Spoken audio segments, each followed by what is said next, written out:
so excited about these guys. Seriously, they're hilarious. This next comic, he actually lost a contest on Comedy Central. Please make some noise for Brian Aldridge, everybody!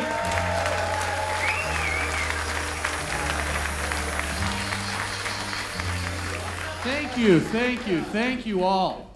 Thank you, audience. Thank you for the medium amount of applause. That was so great.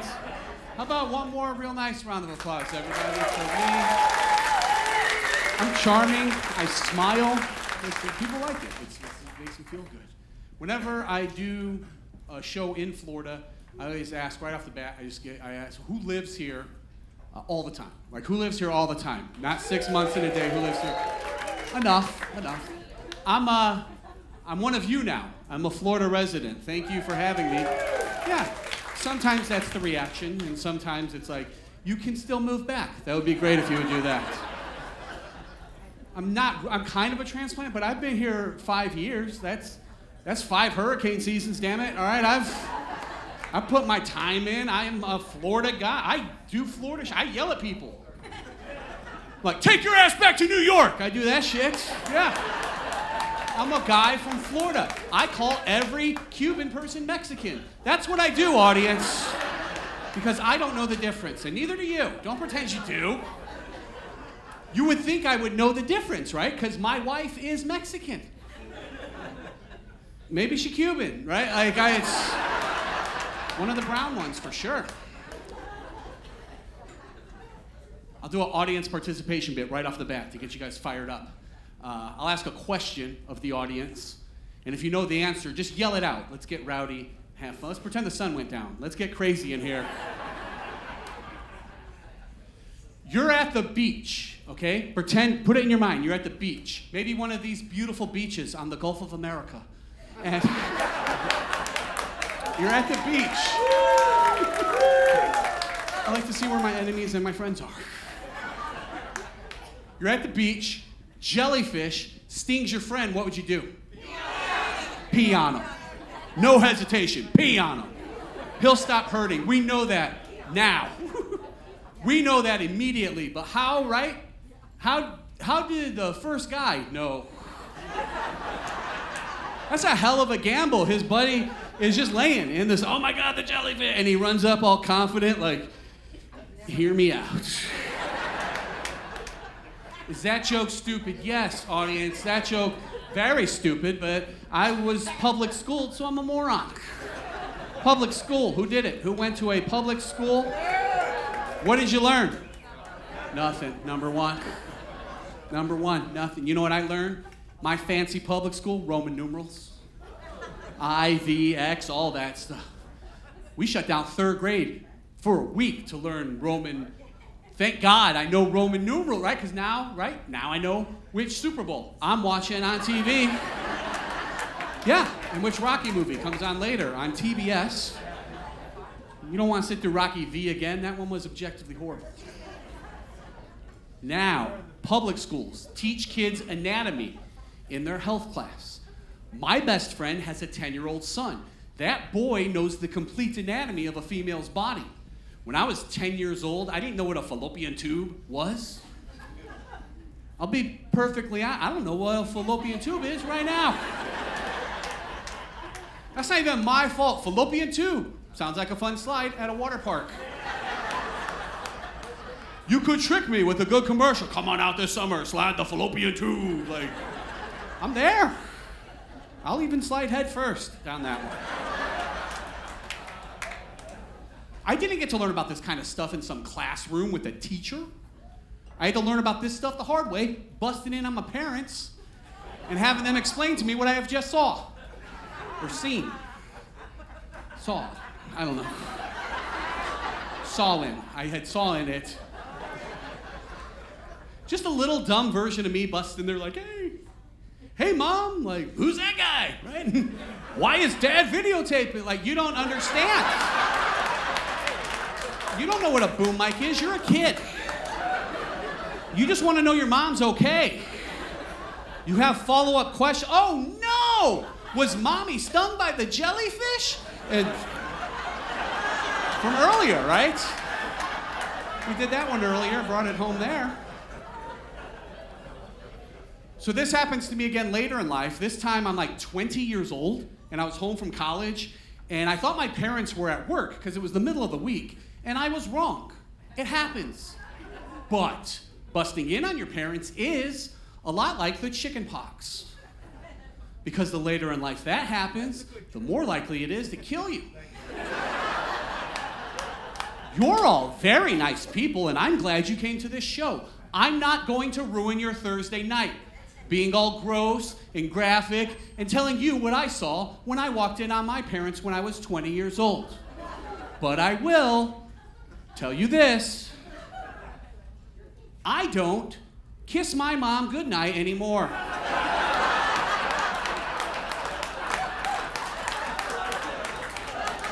Please get there if you're not there. Like, I'm not gonna say it in a microphone, and I don't need you driving home like, why won't he kiss his mom goodnight anymore? If you're drinking alcohol tonight, I'm very jealous of you. I'm so jealous of you if you're drinking. I quit drinking forever right out of college. And that was the worst decision of my life. Because I'm always sober. And now, if something sucks, I'm like, great, I'll remember this.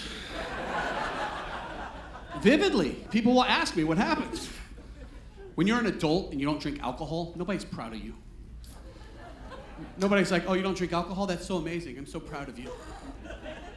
Best case is someone finds out you don't drink alcohol. They're like, oh, you don't drink alcohol. You should drive us everywhere all the time. Bring your keys.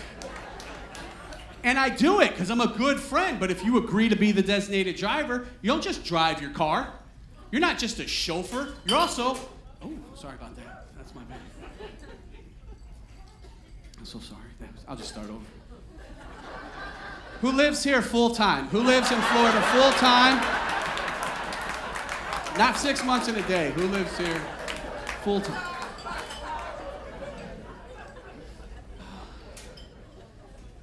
But if you do agree, if you agree to be a designated driver at a function, or like a guy's night out, or whatever you do, if you agree to be the designated driver, you're not just a chauffeur, you are now the leader of a search party at the end of the night.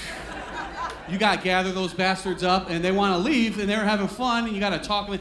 I don't wanna leave, I came here to get laid, I'm gonna get laid. And I gotta be like, you're not gonna get laid. You're gonna get Taco Bell. Get your ass outside. That's it, you get Taco Bell after this, that's all you get. I don't drink alcohol, and my friends still threw my bachelor party at a strip club. That proves to me that your bachelor party has nothing to do with you at all. That is their party, and you're just the alibi for the weird stuff they want to do. They were just looking at me like, you're lucky we invited you to this party.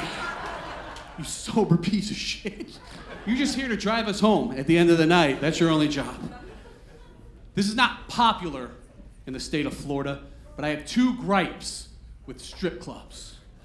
The first one, I don't want to sound like some conspiracy theorist with a tinfoil hat saying wild shit like the earth is round.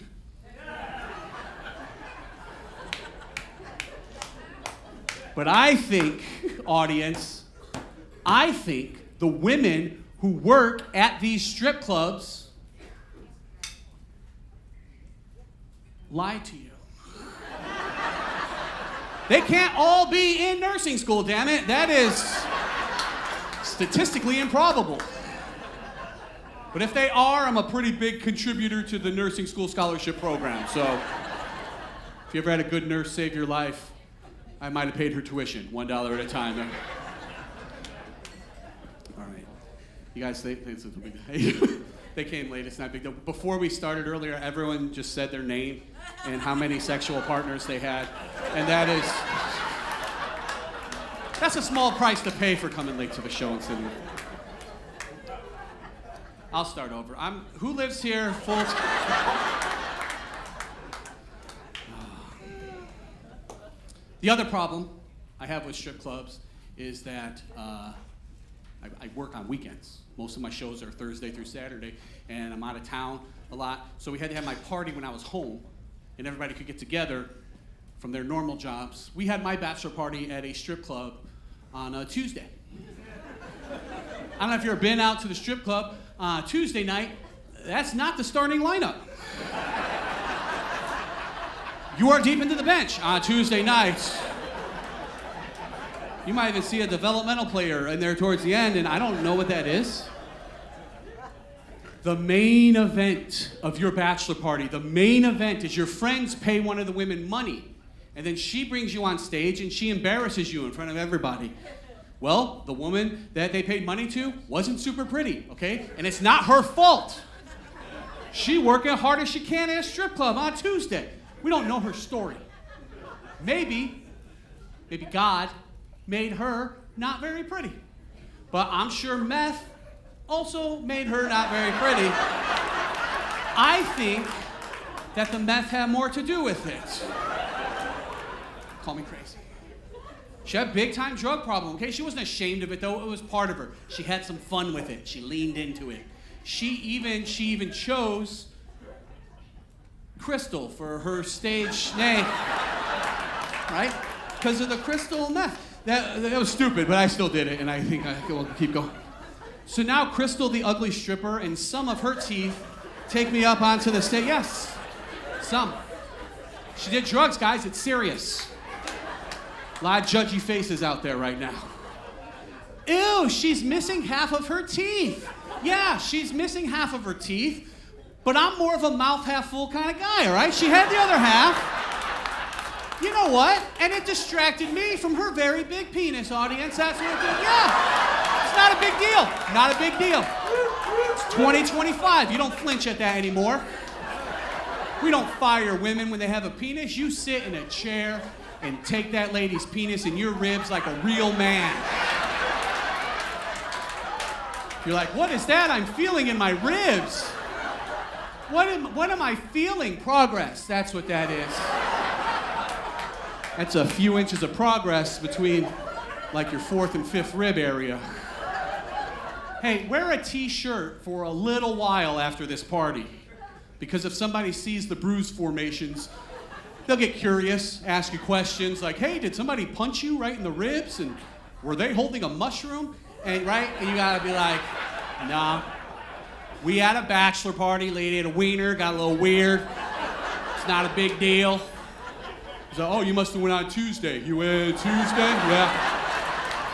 Crystal got a wiener. You gotta watch out for her on a Tuesday. So now I'm just sitting in a chair. She's telling me what's about to happen, kind of walks up, leans in, got her drug teeth pretty close to my face. And she's like, this is your party. A lot of air coming towards my face with the pee and I could definitely smell her breath in my ear. Yeah. Her breath stank. I could hear it. This is your party. No rules. When I dance on your lap, I'm going to let you put your hands wherever you want. And I was like, all right. Go.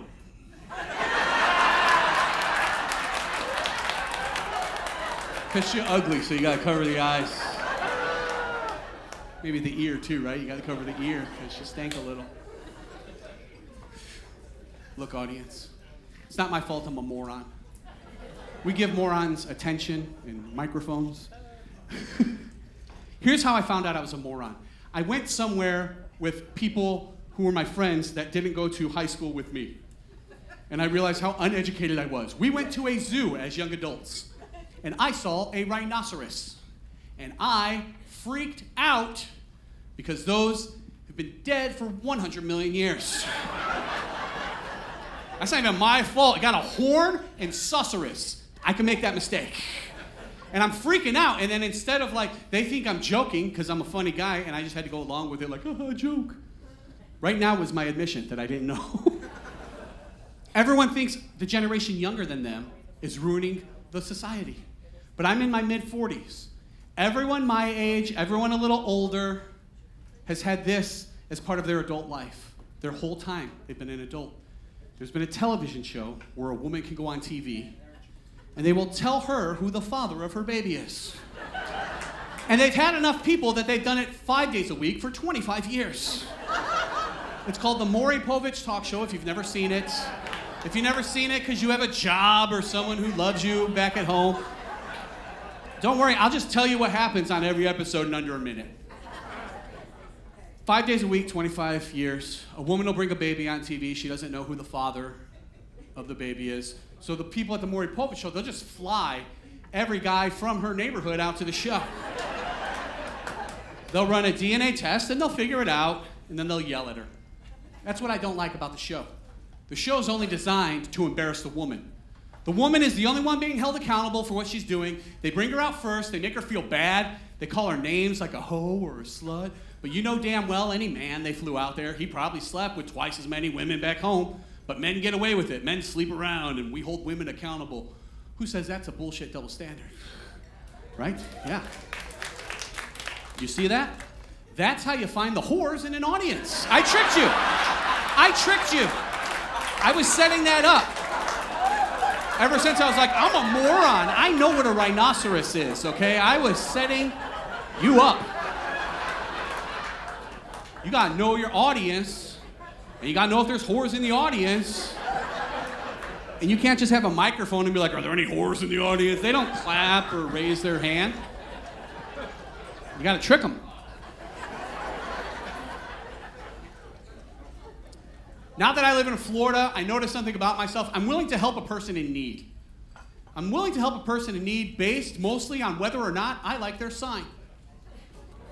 Not their astrological sign, the cardboard sign they hold in their hand. If you catch me with that, I'm in. A guy's sign said, we need money for gas.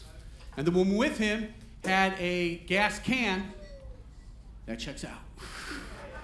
I pull up on him, hey guys, I love what you're doing here. I want to be a part of this. I don't have any cash, but I can take your gas can to the station and use my credit card to fill it up for you guys. And I was expecting him to be like, thank you. That's exactly what we're going for here. No, audience, he laughs right at my face. He's like, yeah, right. We ride with our gas can. Now, I didn't have the heart to break it to him that I'm not really ready to take a risk on 2 murderers in a gas can in my back seat. So I just tell this guy, like, hey, man, while I'm getting your gas, you can still be here with your sign getting money. You'll get gas and money at the same time. I just doubled your efficiency. He likes it. Gives me the gas can, and I start driving it towards the gas station. And that, audience, is the story of how I got a new gas can. Yeah, I took it. These people had nothing, and now they have less. I live in Florida now. I gotta build up my hurricane kit. I don't have time to mess around. All right, I wanna do this bit. I have enough time to dig myself out of a hole if this bit goes south, so that's why I'm gonna do it right here. A lot of my friends now, in this climate of social whatever, tell me, my comedian friends are like, Brian, I'm so scared now. I'm so scared to say what I want to say anything political, because if I say the wrong thing, I might piss off half the audience. And I always tell them, hey, if you're doing political humor that only pisses off half the audience, you're not having enough fun while you're on stage. So what I would like to do right now is some political humor designed to piss off the entire audience. I'll make you as mad as I can, as fast as I can, and then, because I'm a professional and not a psycho, I'll do some adorable humor afterwards to win your hearts back. But all you need to know for these political humors is no matter what you like, you won't be able to see what side it's coming from, because no matter what you believe in, will be shat upon. So don't worry about it, you'll get yours. Here we go, let's see what happens. For the first political humor, all you need to know is I do have a second-generation Mexican wife. And a lot of her family was born on the border of Texas. That's all you need to know for right now. November's election was pretty contentious. I didn't know who I was going to vote for. My wife said something that she thought would steer me. She said, are you going to vote for the woman that shows our daughter anything's possible? Or are you going to vote for the man who might try to deport half my family? And I said, you are not making this any easier. Some of them live with us now. They're costing me money. They've got to go.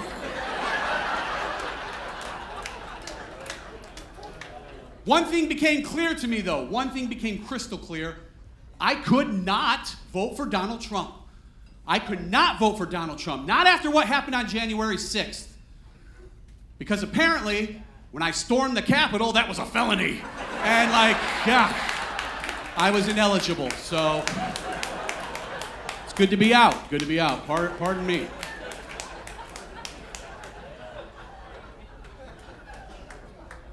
Some people don't believe there's a gap in wages between men and women. But sometimes we tried our best. Sometimes it's still there.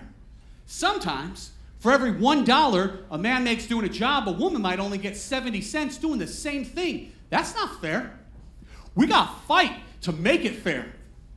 Because a woman, she's only useless 1 week out of the month. That's 25% of the time.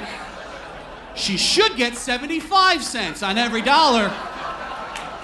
We have to fight for her nickel. Agreed.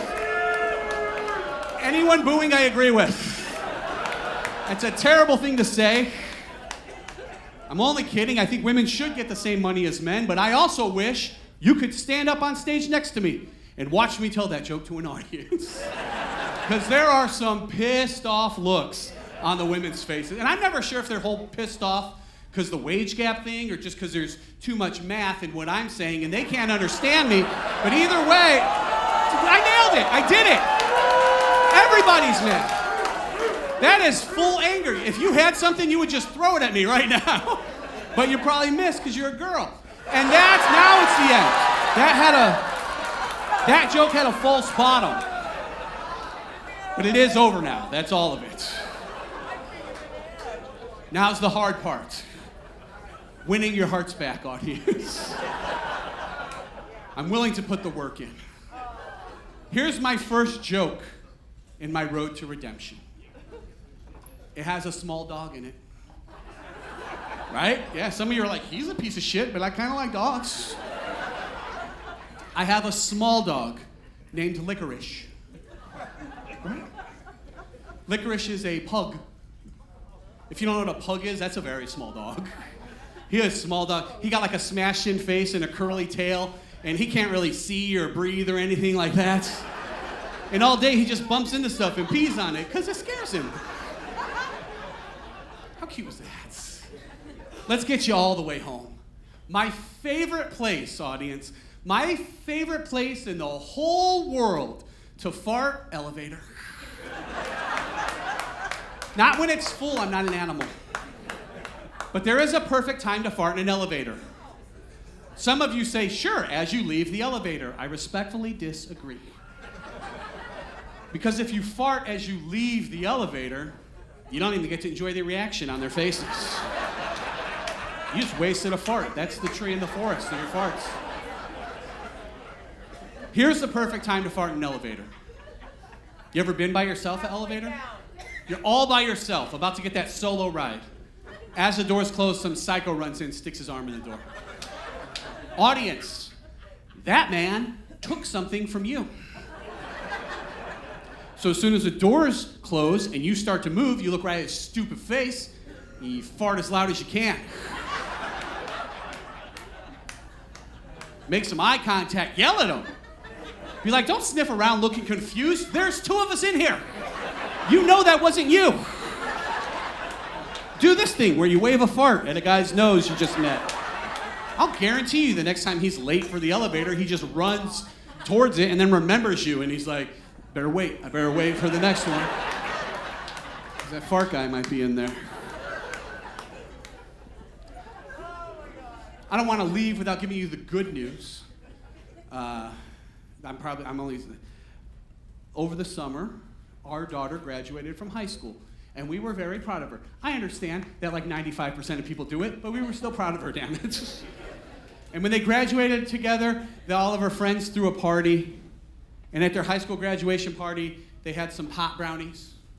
And pot brownies are cool if you know what you're doing. You know, eat a little bit, see what happens. Nope, these kids ate them like dessert brownies. And they got so high, so fast, that the police had to show up. Because they called the police. Yeah. Our daughter called the police on herself and all of her friends, and we got to go pick her up. That's embarrassing. On the way to get her, we're torn. We're kind of proud of her for getting herself out of that situation, right? But also, we didn't raise no snitch. We try to talk to her, but she's out of it. She doesn't know what's going on. So we're gonna let her sleep it off, talk in the morning. So what we do, we let her sleep it up, wake her up the next morning, talk. Next morning, audience, she's still high. She's still high the next morning. We're like, all right, who sold you the brownies? And she's like, I don't want to get anybody in trouble. You're still high the next morning, all right? This is not about getting somebody in trouble. We would like to buy some of these brownies. You're an adult member of our family. Don't bogart your source.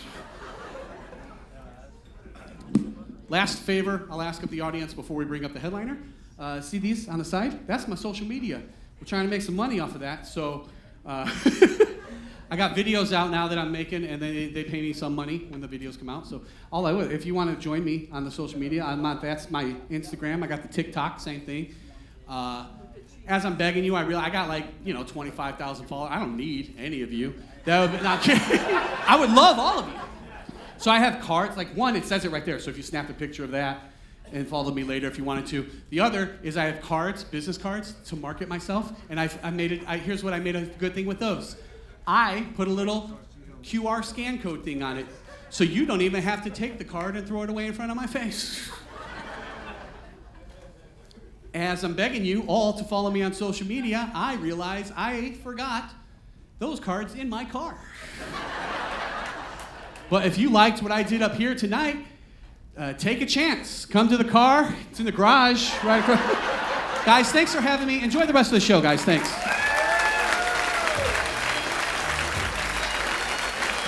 Brian Aldridge, everybody, make some noise for him.